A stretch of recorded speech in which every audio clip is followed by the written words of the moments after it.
Bapaknya ya udah jadi influencer TikToker, nggak peduli keluarga, yang penting algoritma, viewer sama comment section mesti penuh. Exactly, he don't care at all. Hidup adalah konten, konten itu adalah hidup. Ask if I want a glass of wine, like, ew, what? To the left, like, no, but also, like, kind of down.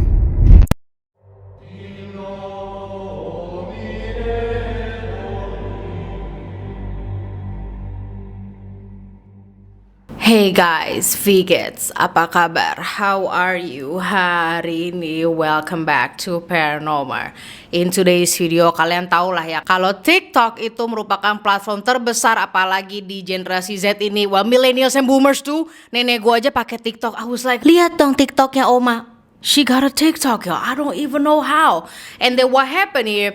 Kan kalau dari TikTok tuh kita ada entertainment, terus review makanan, fashion, everything you can find it on TikTok. Bahkan tutorial yang impossible aja lo bisa ketemu. Enggak juga sih, lebih lengkap di YouTube. Apalagi yang dari India tuh, I don't even know how they figure it out. Tetapi, let me pull out my laptop right here, okay? TikTok ini juga dipakai sebagai platform untuk bragging. Bragging itu ya untuk pamer. And I don't even know yo, banyak sekali dari kita netizen itu ya senang juga yang melihat aktivitas orang kaya atau ketika orang lagi pamer. Kayak ibaratnya ada dua faksi gitu loh. Satu faction yang dimana dasar lo tukang pamer, nanti kalau rezeki lo diambil aja kayak begitu kan ya. Yang kedua adalah senengnya ngeliatin kehidupannya orang kaya. So I don't even know the algorithm. Nah, in this case you probably already see di thumbnail and judul. Dikarenakan banyak viewers atau netizen yang suka melihat kehidupan orang kaya, akhirnya membuat banyak orang nih yang ibaratnya mereka sebenarnya udah punya tapi kurang punya. Kok gue belum punya Mercedes ya, gue belum punya Ferrari, gue juga pengen yang nanti bikin dirinya itu menjadi gue lebih superior kan daripada yang youtuber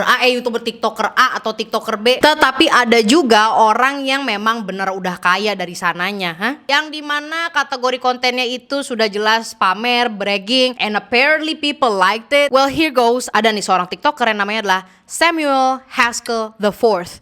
Kayak nama orang kerajaan. Iya, nggak jauh-jauh juga sih dari kerajaan. I'm gonna talk about it later. So, Samuel Haskell the Fourth itu adalah seorang TikToker kaya yang terbukti telah membuang torso, bagian perut itu, di tempat sampah publik. Here's the ongoing case of Samuel Haskell the Fourth.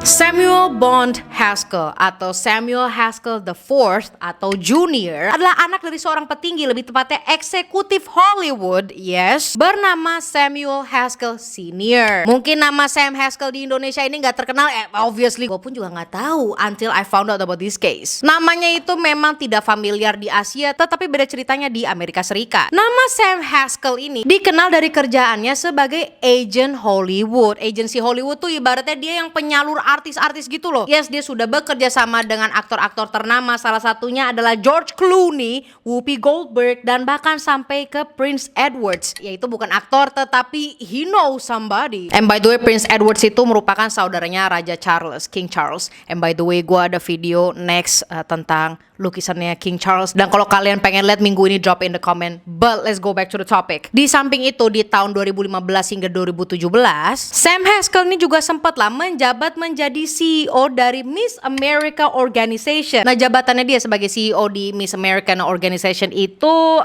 terpaksa diputus setelah Sam Haskell ini kena skandal. Udah jelas lah ya, orang yang udah kebaikan duit, punya power, apalagi di Amerika, they be doing everything like illegal, y'all. And you guys see right, skandalnya ini ngelibatin sama kontestan-kontestan Miss Americana itu. Nah, ngomongin tentang skandal, memang buah itu jatuh nggak jauh dari pohonnya. Selain sama-sama kesandung skandal, Haskell Junior juga ternyata tertarik dengan industri perfilman. Industri perfilman Hollywood. Karirnya di dunia Hollywood ini udah jelas dibantu lah ya. Ya mulai dari koneksi bapaknya, dengan bantuan bapaknya ini, Haskell Junior dikenal lewat kerjaannya sebagai videografer dan produser dengan nama panggung sebagai Samuel Basinger. Selain itu ada juga yang dianggap sebagai pencapaian terbaiknya, yaitu adalah photoshoot bareng Brenda Song, I guess you know it from Sweet Life of Zack and Cody, terus sama aktris yang namanya Olivia Holt. Sampai akhirnya belakangan ini, entah karena nggak tahu ya yang namanya hidup, Haskell Junior mutusin buat aktif di TikTok dengan video-videonya yang sekedar complaining, bragging atau kayak pamer, dan nunjukin banget kalau dia tuh ngerasa dirinya paling si ganteng ganteng anjir, dia paling atraktif gitu. Oh my gosh, I'm gonna show you the video. Jadi di TikToknya dia suka komplain kalau ke restoran ini kayak waitressnya mungkin salah sesuatu whatsoever. Dia tuh kayak, dia tahu nggak sih gue tuh siapa? To the waiter at the restaurant above Nordstrom's for just like completely burning the shit out of my fillet. Like, what kind of a monster are you, homie? Unwashed hair, like straight face with a pissed off personality. Like, semua orang tuh tahu ketika gue masuk restoran, gue tahu kalau gue ganteng. Astaga, to the point, orang yang tadinya biasa aja berubah menjadi kayak, oh lu emang pengen ngundang untuk dihujat ya. Belum tahu aja ada netizen Indonesia, I'ma come through. Maka dari itu yang image-nya seperti gue pengen ngomong yang kasar, cuma I'ma tone it down. Salah satu resolusi gue di tahun ini adalah mengurangi bahasa kasar. So yeah, si Haskell Junior ini akhirnya jadi disebutlah sama netizen Nepo Baby. Ya memang gak salah juga sih, Nepo Baby TikToker, yang artinya adalah bayi nepotisme yang dianggap punya kesuksesan dari orang tuanya. Tetapi di samping itu semua, Haskell Junior ini tetap bisa ketemu dong sama satu perempuan ya, dia ketemu sama jodohnya lah ya, yang bernama Mei Lee. And then the story went to their marriage. Yes, mereka itu menikah. Nah sekarang gue akan membahas si Mei Lee. Nah Mei Lee ini merupakan pendatang ke Amerika Serikat, lebih tepatnya di tahun 2000-an, yang dimana dia niatnya itu ingin sekolah lagi, mengejar ilmu accounting di luar negeri. Terus dia keterima juga untuk kuliah di California State Northridge Public University dengan jurusan yang sesuai. Terus keluarganya di Tiongkok itu juga pada mendukung. Jadilah satu keluarga tuh ya, bapak sama ibunya juga datang ke Amerika untuk nge-support anaknya ini. Di sisi lain juga si ibunya ini punya kakak lah ya, berarti ya omnya Mei Lee udah tinggal duluan di Amerika Serikat, yang dimana dia juga udah sukses lah ya,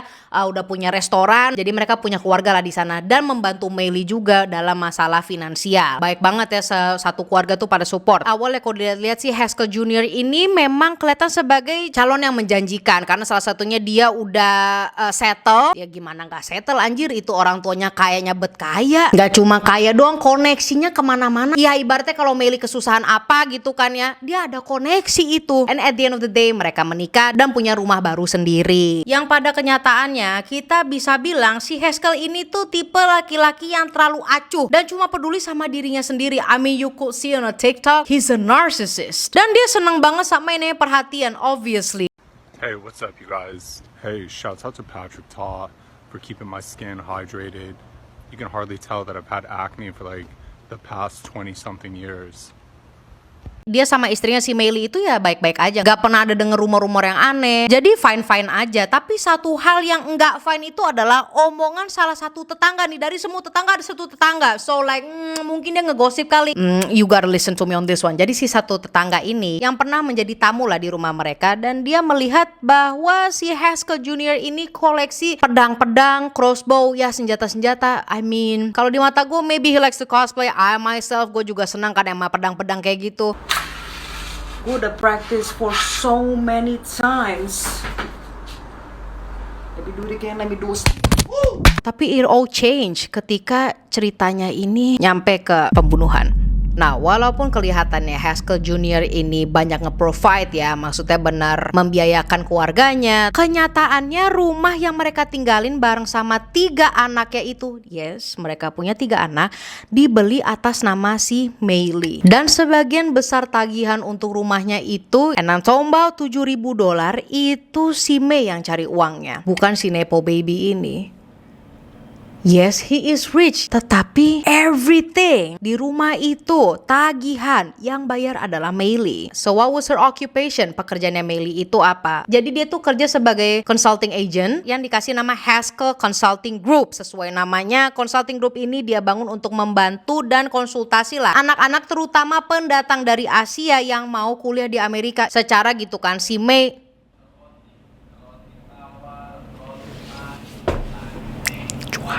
secara gitu kan, dia sendiri tuh si Mei Lee merupakan pendatang dari Asia yang ingin kuliah di Amerika. Jadi dia tahu betapa susahnya proses tersebut, makanya dia bikin deh tuh perusahaan consulting agency. Sedangkan suaminya itu gimana?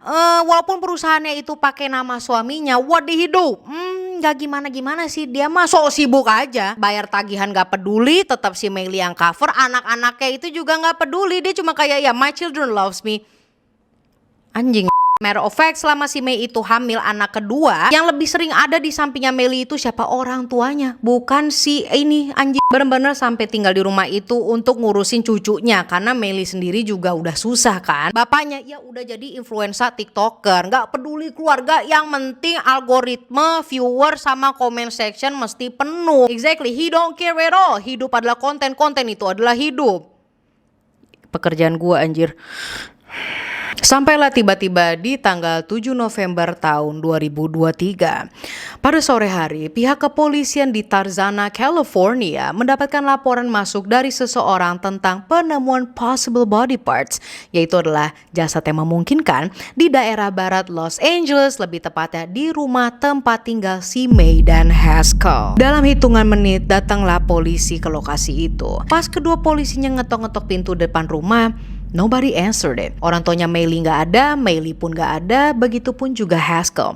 So where was everybody? Dan udah dicek juga sekeliling sekitaran rumahnya juga, garasi and everything, nggak kelihatan ada yang namanya keluarga Haskell. Esok harinya di pagi hari, polisi lagi-lagi mendapatkan laporan yang sama, yaitu adalah possible body parts yang ditemukan. Tetapi kali ini bedanya, dilaporkan bahwa posisinya itu ada di tempat sampah yang ditemuin oleh laki-laki homeless atau homeless itu adalah tunanetra, tuna yang gak punya rumah, ya itu deh. Nah, si bapak-bapak homeless ini tuh lagi ngorek-ngorek tempat sampah, dan pas banget di sana tuh ada kantong plastik gede yang dia kira ini mungkin waste ya, makanan yang udah kebuang. Disitulah dia menemukan potongan badan manusia yang kelihatannya seperti perut perempuan. Lalu ada potongan kaki yang memakai celana jeans. Dari sini pihak kepolisian udah connecting the dots bahwa ini ada hubungannya sama kasus yang kemarin malam, lebih tepatnya di rumah Haskell. Setelah dilakukan pendalaman kasus, ternyata didapatkan fakta bahwa tempat sampah itu tuh yang di lokasi kedua deket banget sama kantor consulting agentnya Haskell. Setelah ini semua nggak perlu waktu lama untuk polisi menunjuk bahwa Samuel Haskell IV sebagai pelaku. Hal ini juga diperkuat dari saksi dan laporan salah satu tetangga dan pekerja yang disewa Haskell. Jadi si Haskell ini tuh sempat minta tolong untuk ngebuang sampah yang udah jelas dalamnya itu bukan sampah tapi potongan tubuh. Tetapi sebelum dibuang, dua orang pekerja ini tuh udah nanyain, "Pak, ini apa ya isinya?" Ya udah pasti lah orang berat kan, what is this? Terus si Haskell bilang itu cuma sampah doang. They're not stupid. Itu dua orang pekerja nggak bego lah. Ya udah deh itu kan diambil. Nah, Haskell yang tadi udah jalan tiba-tiba berhenti lagi. Tenang aja, itu sampah Halloween lah. Mah ditambah-tambah lagi, bohongnya apa sih? But then ini kan ada dua nih pekerja yang disewa sama Haskell. Salah satunya tuh kayak, enggak deh, mendingan kita buka aja itu kantong plastik ya. Bener lah, dibuka and then boom, it's a dead body. Potongan tubuh manusia. Akhirnya mereka berdua langsung bungkus lagi, taruh lagi di rumahnya Haskell. Makanya polisi nemuin juga kan di malam pertama. Jadi sama dua orang itu dibalikin lagi kantongnya, dan uang yang dikasih sama Haskell itu untuk kerjaannya mereka dibalikin. Abis dibalikin dan cabut, gak lupa juga lah ya mereka bikin laporan ke polisi. Nah ini dialah, ini ada satu lagi another witness. Jadi ada satu tetangga yang bilang kalau mereka sempat juga ngeliat Meili lagi jalan, dan itu lebih tepatnya di 6 November exactly. But they were really noticing, mereka menyadari bahwa sebelum si Mei ini berangkat kerja ya, katanya nih kondisinya si Mei itu udah kelihatan kurang fit, terus pucet, dan gak seperti biasanya deh yang gak rapih. Lalu besoknya di siang hari barulah si tetangga kok nyium ada bau yang kurang enak dan berasal dari rumahnya Haskell. So at the end of the day, si Haskell ini sendirilah yang berujung ngebuang kantong plastik itu ke tempat sampah yang ditemuin sama the homeless guy. Dan ini diperkuat lagi dengan adanya bukti rekaman CCTV. My gosh. Setelah dicek langsung ke rumahnya, di sanalah polisi langsung nemuin bukti-bukti yang lebih konkret lah ya kalau tindakan kriminal pembunuhan udah terjadi banget di rumahnya Mei sama Haskell. Now I know you probably ask, orang tuanya Meili di mana? The thing is, orang tuanya juga menjadi korban Haskell. Tetapi jasad kedua orang tua Mei itu belum ditemuin, dan si Haskell hingga 2024 ini belum ngasih tahu di manakah dia taruh jasadnya orang tua Meili. Nah untuk nasib ketiga anak mereka dipindahkan ke rumah orang tuanya Haskell. After all of that happened, setelah itu kejadian semua, apa sih motif Haskell ini? Kalian mau tahu? Gak ada motifnya.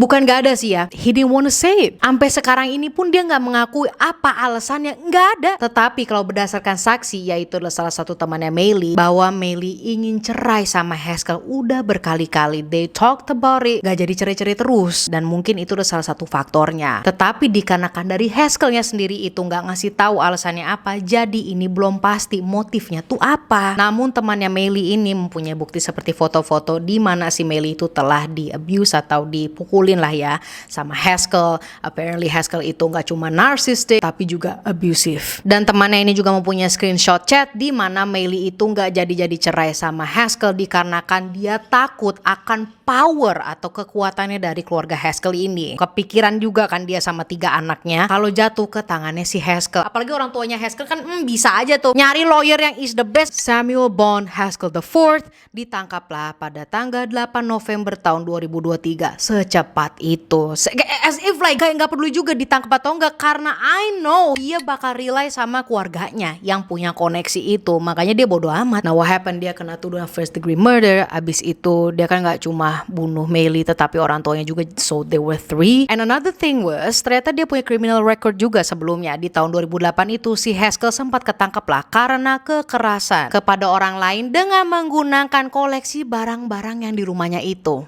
Ya, yang pedang-pedang itu dia pernah gunain ke orang lain. Sekianlah kasus Nepo baby TikToker Samuel Haskell. Gue udah ngomong berkali-kali ya, I am so scared sama orang-orang yang kayaknya itu berlebih. Berlebih itu maksud gue adalah gue ngeri kalau ngomong. Gue pengen sebut occupationnya, but nah, you know what? Let me just leave it. Gue itu just a humble YouTuber, nothing more. I'ma tell you something. Kalau lu kenal sama orang kaya yang punya 10 properti, 30 mobil, tetapi mereka nggak kenal sama figur-figur penting, you're safe.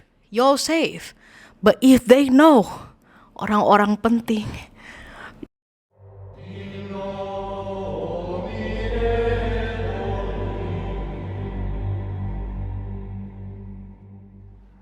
kita